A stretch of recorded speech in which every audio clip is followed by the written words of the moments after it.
दोस्तों, हर कहानी कोई ना कोई सीख देकर जरूर जाती है। हर कहानी में कोई सीख ऐसी छुपी होती है जो इंसान के जीवन में बहुत बड़ा बदलाव कर सकती है।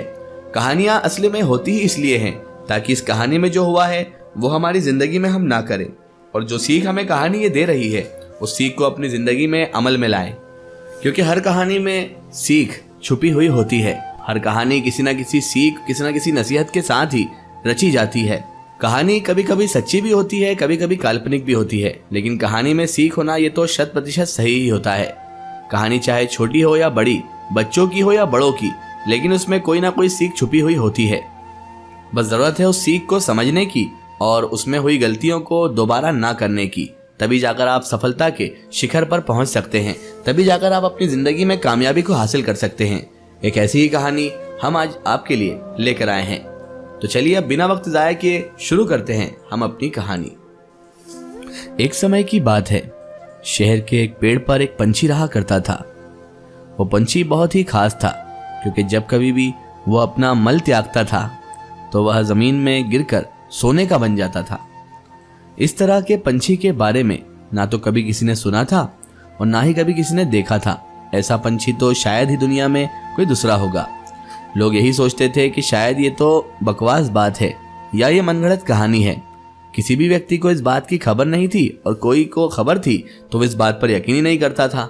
और अधिकतर लोगों को तो इस बात की खबर ही नहीं थी कि वहां एक ऐसा पंछी भी रहता है।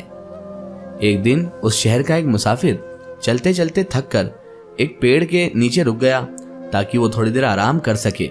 ये पेड़ बड़ा घना था और बड़ा ही शालीन पेड़ था। जब वह शख्स जो मुसाफिर था वो आराम कर रहा था, तब ऊपर बैठे पंछी ने सोचा कि क्यों ना इस व्यक्ति की थोड़ी सी सहायता की जाए। ये सोचकर पंछी ने उस व्यक्ति के बाजू में अपना मल त्याग दिया। जैसे ही उसका मल जमीन पर गिरा तो वह सोने का बन गया। व्यक्ति की नींद तो खुल ही चुकी थी क्योंकि उसे कुछ गिरने की आवाज आई थी। ये देखकर व्यक्ति हैरान हो गया कि उसके पास तो सोना पड़ा हुआ है। व्यक्ति ने उस सोने को उठाया और उसे लेकर खुश हो गया। अब उसके अंदर की लालच और ज्यादा बढ़ने लगी। ऐसे में वह पंछी को पकड़ना चाहता था क्योंकि वो भी समझ चुका था कि ये किसी पंछी का ही गोबर है। बहरहाल पंछी को पकड़ने के लिए उसने पेड़ पर एक जाल बिछा दिया और वह उस पंछी को पकड़ लेता है। पंछी को पकड़ने के बाद वो उसे अपने घर ले गया। घर ले जाकर वो इस बात का इंतजार करने लगा कि कब वह पंछी अपना मल त्यागेगा और उसे उससे सोना मिल जाएगा। ये सब सोचते सोचते उसका दिमाग में एक दूसरा ख्याल आ गया। वो सोचने लगा कि अगर राज्य के राजा को एक पंछी के बारे में पता चल गया तो वे इसे ले जाएंगे और शायद इस बात को छुपाने के लिए राजा उसे सजा भी दे देगा। इसीलिए उसने अपनी मूर्खता दिखाई और उस पंछी को ले जाकर राजा के सामने पेश कर दिया। राजा के पास जाकर उसने बताया कि यह पंछी आम पंछी नहीं है, बल्कि यह एक खास तरह का पंछी है जिसका मल यानी जिसका गोबर सोने में बदल जाता है। ये सुनकर राजा ने उस पंछी को अपने पास रख लिया। कुछ देर बाद राजा के पास एक मंत्री आया और उनसे बोला, महाराज ये पंछी क्या कर रहा है यहाँ पर? तो महाराज ने बताया कि ये पंछी जो है वो इसका गोबर जो है, इसका मल जो है वो सुनहरा यानी सोने का बन जाता है। वो मंत्री बोला, महाराज ये सब बातें तो बकवास लगती है। क्या आपने कभी सुना है कि कोई पंछी सोने का मल त्यागता है? आप इतनी बेहुदा बातों में आखिर कैसे आ गए? आपने कैसे यकीन कर लिया इतनी बेवकूफ बातों पर जो किस्से कहानियों में ही अच्छी लगती है?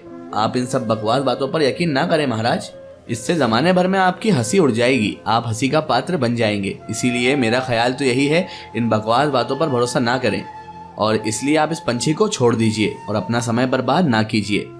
राजा ने मंत्री की बात मानते हुए उस पंछी को छोड़ने का आदेश दे दिया।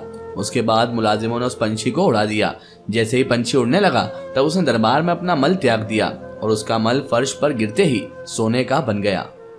ये देखकर राजा बहुत ज्यादा चौंक गया और उसने उस मंत्री को आदेश दिया कि मंत्री, तुम्हारी मूर्खता की वजह से मैंने इस पंछी को आजाद किया था, अब तुम्हारे ऊपर ही है, किसी भी तरह से उस पंछी को पकड़कर लेकर आओ।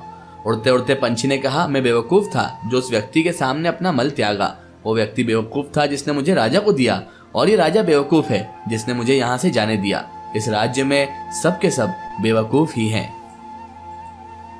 दोस्तों, इस कहानी से हमें यह सीख मिलती है कि हमें कभी भी दूसरों की बातों में नहीं आना चाहिए। अगर कोई हमें सलाह दे रहा है तो हमें उस सलाह पर अच्छे से विचार करना चाहिए और फिर उस निर्णय को लेना चाहिए जो हम उसकी सलाह के जरिए ले रहे हैं। ऐसा करने के बाद ही हम एक समझदार व्यक्ति कहलाएंगे और अगर अंधाधुन किसी पर भी पैरवी की या किसी पर भी भरोसा किया तो एक ना एक दिन हम ऐसा धोखा खाएंगे कि हम खुद हंसी का पात्र बन जाएंगे।